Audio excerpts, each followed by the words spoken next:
Hello বন্ধুরা, আমি Sudip and welcome to filmy retake. এখন আমরা কথা বলবো একটা বাংলা সিনেমা নিয়ে, যেটা কিছুদিন আগে রিলিজ করেছে, যেটা নাম হচ্ছে এটা আমাদের গল্প। এখানে অভিনয় করছেন শাশ্বত বাবু, অপরাজিতা আড্ড এবং মানসী সিনহা এটার পরিচালনা করেছেন। দেখুন, মানসী সিনহা একজন দারুণ অভিনেত্রী, এটা নিয়ে কোনো ডাউট নেই। ইনফ্যাক্ট আমার খুব পছন্দের একজন অভিনেত্রী তিনি। তো তার এই যে ডাইরেক্টোরিয়াল প্রসপেক্ট, এটা নিয়ে আমি বেশ আশাবাদী ছিলাম। এর যখন ট্রেলার আমি দেখেছিলাম, আমি কিন্তু সিনেমাটা সম্পর্কে অনেকদিন থেকে জানি এবং ট্রেলারটা দেখে আমি সেই রকম ইচ্ছা পাইনি আমার, বা আমি সেরকম তাগিদ অনুভব করিনি যে ট্রেলারটা নিয়ে কথা বলবো, বিকজ ট্রেলারটা আমার সেই অর্থে ভালো লাগেনি।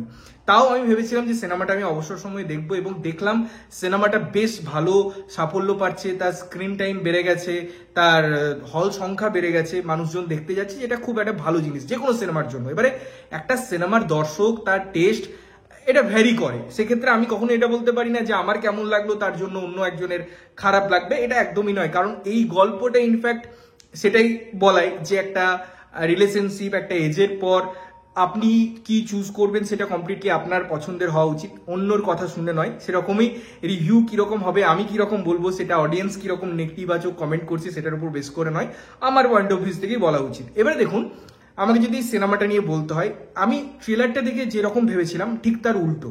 সিনেমাটা ইন্টারেস্টিং, বাট সিনেমাটা একটা ভালো সিনেমা নয় আমার পয়েন্ট অফ ভিউজ থেকে।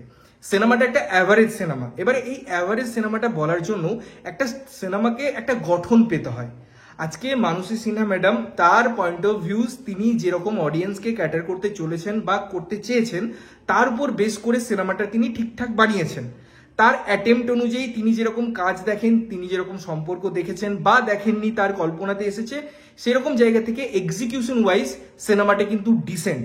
তারপরেও সিনেমাটা আরেক ধাপ এগিয়ে যায়, কারণ হচ্ছে শাশ্বতবাবু এবং অপরাজিতা ম্যামের পারফরমেন্স। তারা বরাবরই ভালো অভিনেতা অভিনেত্রী এবং তাদের সবটুকু দিয়ে তারা অভিনয় করেছেন, যার এক্সিকিউশন বা তাদের পেয়ারিং কিছু জায়গায় সুন্দরভাবে ওয়ার্ক করে, কিছু কিছু জায়গায় কমেডি অবশ্যই ভালো।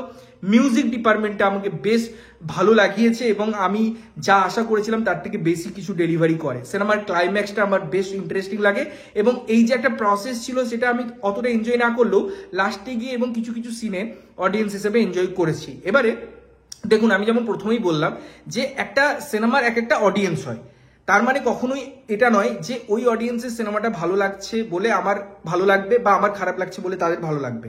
আমি যে ধরনের সিনেমা দেখি বা চর্চা করি, সেই জায়গায় আমার এই সিনেমাটা ডিসেন্ট মনে হচ্ছে এবং এই ডিসেন্ট মনে হওয়াটাও কিন্তু মার্কস ভালো পাওয়ার মতো। মানে আমি 60% মার্কস দিতে পারি এই সিনেমাটাকে, শুধুমাত্র আমার জায়গায় বা আমি গল্পটার নিরিখে যদি কথা বলি, যেখানে যে সমাজের কথা বলছে, যে জায়গাটার কথা বলছে, সেটা খুব প্র্যাকটিক্যাল। ইনফ্যাক্ট আজকের দিনে দাঁড়িয়ে যেখানে আমরা এরকম অনেক ঘটনা দেখি, যেখানে বিয়ের পর বিভিন্ন জিনিসপত্র হয়, সেই সমাজে দাঁড়িয়ে যে ঘটনাটা বলছে, এটা ইটসেলফ একটা সাহসের গল্প এবং সেই জায়গা থেকে নিখুঁতভাবে সেটা ডিজাইন করা হয়েছে। বাট সিনেমাটা আরো বেশি এঙ্গেজিং করা গেলে, আরো বেশি স্টেজিং করা গেলে, ক্যারেক্টারে একে অপরের সাথে ডেভেলপমেন্টগুলো আরো স্ট্রং হলে, বা তার পিছনে কি মোটো আছে, ক্রাইসিসগুলো যদি আরো ভালোভাবে সাজানো যেত, যদি স্ক্রিন প্লে লেভেলে আরো সুন্দর কাজ করা যেত, আরো যদি গঠনমূলক জিনিসপত্র আসতো পুরো স্ক্রিন প্লেতে, তাহলে বেশ এঙ্গেজিং হতো। এবং যখন একটা সিনেমা এঙ্গেজিং হয়ে যায়, যখন তার মধ্যে সাবলেয়ার পুট হয়, তখন ওই মোনোটোনাস ব্যাপারটা থাকে না। যেহেতু এটা একটা অডিও ভিজুয়াল মাধ্যম, আমাকে যখন একটা স্টোরি টেলিং এর মধ্যে নিয়ে যায়,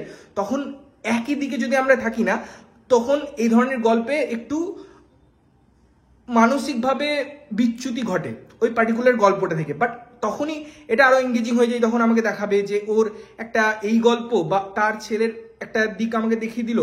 এই জিনিসগুলো এলে পরে সিনেমাটা একটা অলংকার পুট হয়। আমার মনে হয় সেই জিনিসগুলোর একটু অভাব ছিল। আদারওয়াইজ সিনেমাটা কিন্তু দেখতে আমি বলবো না যে একদম খারাপ লাগছে, সিনেমাটা একদম খারাপ সিনেমা। ইনফ্যাক্ট তার জন্যই মানুষজন কিন্তু গিয়ে দেখছে। যদিও আমি আবারও বলবো যে আমার জন্য এটা অবশ্যই একটা অ্যাভারেজ সিনেমা, আর অনেক ইমপ্রুভমেন্ট এরিয়া ছিল এবং সেগুলো যদি হতো সিনেমাটা একটা ভালো সিনেমা হতে পারতো, সেই পসিবিলিটি ছিল, সেই চান্স ছিল, গল্পটার মধ্যে সেই স্ট্রেংথটা ছিল। তবুও আমি বলবো, তোমরা যদি চাও সিনেমাটা অবশ্যই গিয়ে কনজিউম করতে পারো এবং দেখে এসে জানাতে পারো কেমন লাগলো। ততক্ষণের জন্য ভালো থাকবে, সুস্থ থাকবে এবং সবসময় ভালো জিনিস দেখবে।